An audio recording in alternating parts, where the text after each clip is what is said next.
Hello అండి అందరికీ. ఇప్పుడు మీకు చూపిస్తున్న ఈ నెక్ డిజైన్ అయితే ఎలా బక్రం పేపర్ కట్ చేశానో ఈ వీడియోలో చూపిస్తాను, చూసేయండి.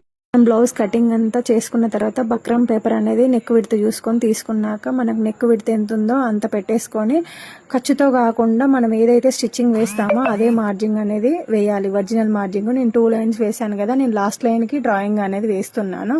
సో ఫ్రంట్ వచ్చేసి స్వీట్ హార్ట్ నెక్ అనేది పెడుతున్నాను. అండ్ నెక్స్ట్ వచ్చేసి నేను బ్యాక్ పార్ట్ కూడా నేను స్కాలప్కి ఎలాంటివి యూజ్ చేయను, నేను చేయితోటే పెట్టుకుంటాను. స్కాలప్ టేప్తో ఇంత ఏ విడ్త్ కావాలో వాళ్ళని అడిగి ఆ విడ్త్లోనే నేను పెట్టుకుంటాను. సో అది కూడా నెక్స్ట్ వచ్చేసి స్టిచ్చింగ్ అనేది మీకు నెక్స్ట్ వీడియోలో పోస్ట్ చేస్తాను. నేను ఎలా స్టిచ్చింగ్ అనేది చేశాను, బయటికి కానీ ఏం కనిపించకుండా లైనింగ్ కానీ అండ్ లోపల కూడా బక్రం అనేది కనిపించకుండా ఎలా స్టిచ్చింగ్ చేశాను నెక్స్ట్ వీడియోలో పోస్ట్ చేస్తాను. చూడండి, స్కాలప్ అయితే నేను దేనికి యూజ్ చేయను, డైరెక్ట్ హ్యాండ్ తోటే పెట్టేస్తాను. నాకు అసలు ఒక్క వీడియోలో పోస్ట్ చేయడానికి సరిపోవట్లేదు అనమాట అన్నీ. సో అందుకోసమే హాఫ్ వీడియోలు అయితే పెడుతున్నాను.